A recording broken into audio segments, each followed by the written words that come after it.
Oui, alors moi je fais partie, je suis à la Compagnie du Code depuis très peu, mais voilà, je participe donc aux activités de la Compagnie du Code et l'une de nos préoccupations, c'est de faire venir les filles vers le numérique, vers la programmation. Et donc, nous menons des actions dans ce sens et nous considérons que dès le plus jeune âge, il faut leur donner l'envie de participer à cette grande aventure du numérique.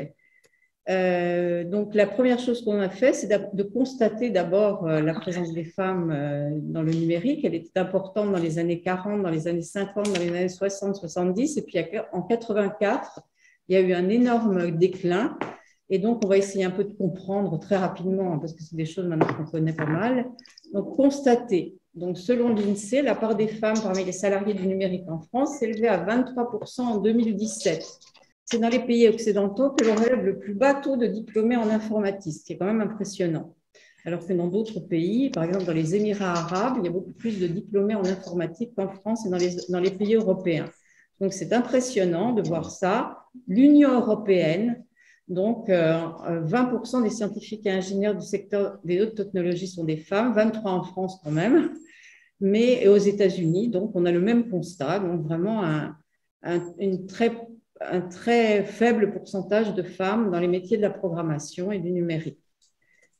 Alors là, c'est encore confirmé par les courbes. On voit que dans les années 85, alors que la courbe montait, là, en rouge, nous avons les sciences de l'informatique. Donc, on voit la courbe qui monte jusqu'à 30% à peu près. Et puis, à partir des années 85, on voit très bien qu'il y a un déclin formidable, un déclin impressionnant, pas formidable du tout. C'est vraiment très impressionnant. C'est pour ça que j'ai mis ces diapos, parce qu'on comprend que vraiment, il y a eu quelque chose, c'est produit quelque chose. Ce n'est pas possible de l'expliquer différemment. Donc, en France, on est donc à 23,4% de femmes représentées dans la tech.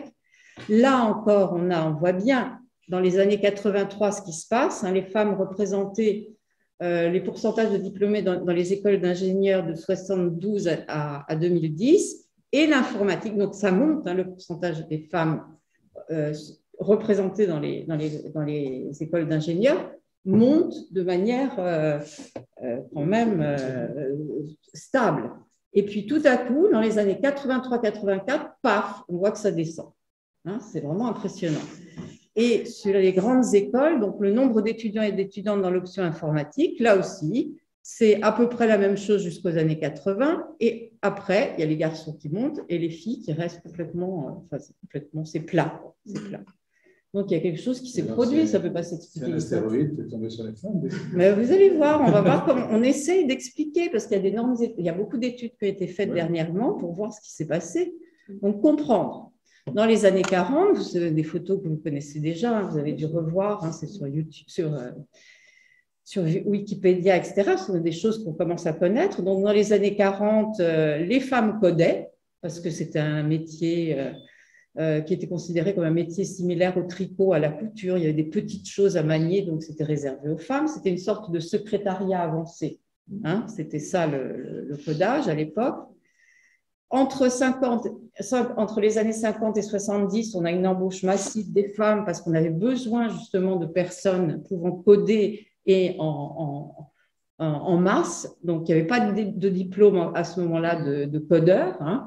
On pouvait employer des néophytes. C'était un métier peu prestigieux. Et en plus, étant donné le sexisme ambiant qui n'assurait pas aux femmes un poste à la hauteur de leur diplôme, celles qui étaient diplômées des sciences et des technos, elles s'embarquaient dans la voie de l'informatique. Et c'est pour ça qu'on a vraiment des personnalités à ce moment-là qui sont apparues, ce dont vous nous avez parlé avant. Donc, il y a eu un pic des femmes en informatique. La proportion des femmes diplômées en sciences informatiques en 84 était de 37%.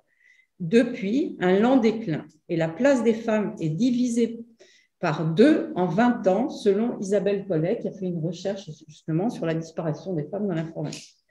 Alors, à partir des années 90, on a une exclusion des femmes du champ scientifique et technique de l'informatique. Alors, quels sont, en fait, il y a 3 facteurs dont on a déjà parlé. L'occultation des contributions, avec des noms quand même remarquables qui étaient complètement occultés au profit de l'histoire de Bill Gates et d'autres personnalités masculines, disons, la construction d'un stéréotype du codeur, qui est très important, le hacker et le codeur. On a créé tout un modèle et une culture geek masculinisée. Le geek, c'était un homme blanc chevelu et antisocial. Et ça marque encore parce que nous, on organise à la Compagnie du Code des stages pour les jeunes. Et donc, on essaye d'obtenir une mixité. D'abord, on a énormément, beaucoup de mal à trouver des filles. C'est absolument incroyable. Et d'un autre côté, donc du mal à trouver des filles. Et quand on interroge les garçons donc, qui ont 14-15 ans et qui nous disent, bah oui, les filles, le numérique, de toute façon, dans nos écoles, dans nos classes, qu'est-ce qu'on entend? Les filles, c'est soit la cosmétique, soit le droit. Il n'y a pas d'autre voie. Donc, il y a vraiment des stéréotypes. On ne s'en rend pas compte, mais c'est des jeunes, ils ont 14-15 ans, et ils nous disent, nous, avec les filles, bon, soit la cosmétique, soit le droit. Il n'y a pas autre chose pour nous. Et pour elles aussi, il n'y a pas d'autre vision, quoi. Donc, il faut les informer. Donc, le stéréotype du codeur et puis l'introduction de l'ordinateur dont on a parlé, mais c'est vraiment tout à fait ça, puisqu'en dans les années 84, on a une telle… Exactement. Donc, l'ordinateur personnel, donc le personal computer, il est introduit dans les foyers dans les années 80. Et qu'est-ce qui se passe? Étant donné que d'acheter un ordinateur, c'est un investissement, ben le père va dire, bon, ben, le travail sérieux, l'investissement sérieux, on va le faire pour le fils. Et moi, je m'approprie l'ordinateur, les outils numériques, mon fils aussi, et puis la fille, oui, mais et les femmes sont reliées dans un rôle, comme on le voit sur cette publicité impressionnante quand même, c'est absolument incroyable. Donc, c'était le premier ordinateur personnel là, qui est arrivé dans les foyers, et on voit très bien monsieur devant son ordinateur et derrière madame dans la cuisine. Gardez le micro. Pardon, oui, non, mais là je suis en train de m'exciter. Non, mais c'est quand même, quand on voit ça, évidemment, après, ces stéréotypes, ils s'ancrent ensuite dans les mentalités et ça passe ensuite au niveau des parents et les parents reproduisent le modèle. Pardon. Oui, c'est quand même très amusant, mais bon, tragique, quoi. Alors, qu'est-ce qu'on fait à la Compagnie du Code? On essaye d'agir, justement. Donc, qu'est-ce qu'on a constaté, avec beaucoup d'autres, on n'est pas les seuls, mais qu'il fallait informer et lutter contre les stéréotypes. Donc, quand on fait des stages à la Compagnie du Code, moi, j'organise un jeu, justement, avec les jeunes sur ces stéréotypes. Et ils se rendent compte petit à petit qu'en effet, quand ils s'expriment, ils utilisent des stéréotypes. C'est quelque chose qui est tout formaté et ils essayent de revenir dessus parce qu'on leur fait envisager les choses différemment. D'ailleurs, ils n'ont pas du tout conscience qu'il y a des femmes dans l'informatique. Ils ont 14 ans et ils ne savent pas, ils découvrent avec moi. On leur donne l'information. Ils n'en ont pas conscience. Donc, c'est quand même très important. On voit bien qu'il y a eu un blocage au niveau de l'information. Ils connaissent très bien Bill Gates, ça, alors là, tout à fait. Mais les femmes dans l'informatique, pour eux, ça n'évoque rien. Voilà. Donc, petit à petit, l'histoire du bug, par exemple, c'est comme ça, immédiatement, ça leur évoque quelque chose et ils mettent une femme derrière. Et ça, c'est très bien. Donc, il faut vraiment travailler sur tous ces outils, le jeu, les faire comprendre, les faire parler, les faire entre eux discuter pour voir qu'il y a une voie dans l'informatique et puis aussi informer les parents, c'est pas seulement les enfants. Les parents, ils ont aussi un blocage, ils considèrent que les filles, bon, c'est plutôt le droit, comme disait ce jeune homme, pardon, c'est le droit et pas autre chose. Enfin, il y a des champs limités pour les filles alors qu'il n'y en a pas pour les garçons. Ensuite, des rôles modèles, présenter des femmes qui ont réussi dans l'informatique ou alors qui ont simplement suivi une carrière dans l'informatique sans être des geeks, parce qu'il y a aussi ce fantasme du geek. Et alors là, c'est un fantasme masculinisé à nouveau. Donc là aussi, il y a quelque chose à faire. Et donc, présenter aux jeunes des modèles. Donc, on fait intervenir des gens de la mêlée, par exemple, des femmes qui viennent se présenter leur emploi, la manière dont elles fonctionnent dans le numérique. Et ensuite, introduire du sens, parce que les filles, enfin, pour que les filles s'orientent vers les technologies, il faut que la technologie ait un sens, en fait. C'est un petit peu ça la différence dans la conception. Comme on voit, les garçons s'enthousiasmer pour des voitures, mais purement pour la voiture, pour l'objet, comme dirait Barthes. C'est vraiment l'objet qui les intéresse parce que c'est un objet érotique pour eux, donc c'est érotisé. Alors que chez les femmes, il faut donner un sens. Par exemple, il faut leur donner un projet à réaliser, un projet impactant qui est, donc, grâce à la technologie et à l'informatique, qu'elles puissent réaliser un projet, par exemple, environnemental, d'égalité. Enfin, elles sont très, très orientées projet. Et je pense que c'est une approche qu'on doit avoir pour que les garçons aussi, mais les filles surtout, elles sont beaucoup plus sensibles au projet. Et ensuite, expérimenter. À la compagnie du code, c'est ce qu'on fait. On les fait expérimenter. Donc, on organise des ateliers avec des ateliers de programmation par bloc. Donc, c'est une initiation à la logique algorithmique par des jeux, par des vidéo games, etc., sur du Scratch, du microbit. Donc, ça leur permet de programmer et de voir le résultat immédiatement. Donc, on crée des ateliers auxquels participent des garçons et des filles, et beaucoup de filles. Donc, on essaye de faire participer plus de filles, ce n'est pas évident.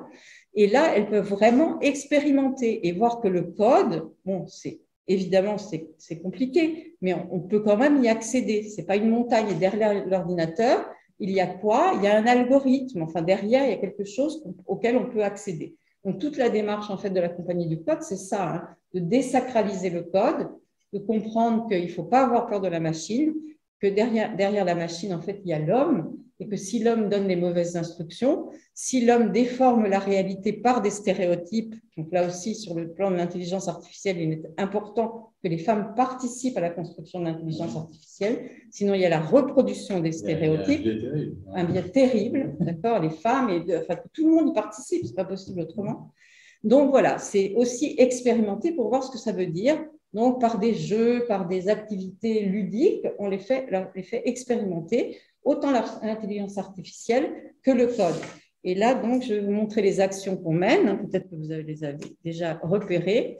Les intrépides de la tech, donc ça, c'est réservé aux filles. Stage de découverte de l'intelligence artificielle, rien que pour les filles. C'est très, très bien. Donc, nous, on envoie justement nos animateurs dans les écoles. Et là, donc, la compagnie organise des mini-stages de découverte d'une journée où les filles pratiquent des petits programmes avec l'intelligence artificielle. Donc, c'est dédié aux collégiennes et aux lycéennes et elles se déroulent tout au long de l'année. Et donc, on participe, on va dans toute l'Occitanie, on y va et on est sur le terrain. Ça, vraiment, la compagnie du code, si elle fait quelque chose, c'est qu'elle va vraiment sur le terrain. Elle ne reste pas dans la théorie, elle y va. Et c'est pour ça que je peux avoir ce retour parce que je l'ai vécu avec les jeunes, je vois comment ça fonctionne. Après des actions de la compagnie du code avec la mêlée, c'est le numérique pour elle, hein, qui doit être assez connu quand même. Et là, on a des stages de découverte de troisième dont je vous parlais, et puis des stages aussi, des actions de la compagnie du code, des stages d'immersion. Là, le prochain, c'est au SICOVAL, donc pour que les femmes qui sont à la recherche d'un emploi et inscrites à Pôle emploi puissent suivre un stage d'immersion de 5 jours où elles découvrent, elles expérimentent, elles font des petits ateliers, des petits programmes et elles rencontrent, elles échangent avec des professionnels du numérique. Voilà. Et ensuite, elles s'informent aussi, elles ont la possibilité aussi de rencontrer des organismes de formation qui leur font découvrir les parcours courts. Par exemple, il y a Simplon, il y a quand même des parcours qui sont accessibles. Donc, devenir, par exemple, développeuse en 1 an et demi, c'est possible. Sans être geek, parce que c'est toujours ça aussi, on se dit, si on n'est pas geek, on ne peut rien faire. Alors que là, si on est rigoureux, si on est logique, si on applique donc la logique des algorithmes, on peut très bien y arriver et avoir un parcours passionnant. Voilà ce que je voulais vous dire. Donc, voilà, et puis alors, j'ai des actions de la compagnie du code, c'est aussi les coding cocktails et les coding goûters qu'on organise en famille. Donc, toute la famille apprend à coder, à faire un labyrinthe, à faire ce genre de choses. Donc, souvent, ça se passe aussi à la mêlée, hein, ici. Donc, désacraliser le code, faciliter l'accès à la programmation pour les filles, c'est ça nos actions. Et voilà, là, ce sont mes sources que j'ai citées. Un très beau livre d'Isabelle Collet, Les oubliés du numérique, aux éditions Le Passeur, éditeur Le Passeur. Voilà. Et merci pour votre attention. Et je m'en vais et je vous rends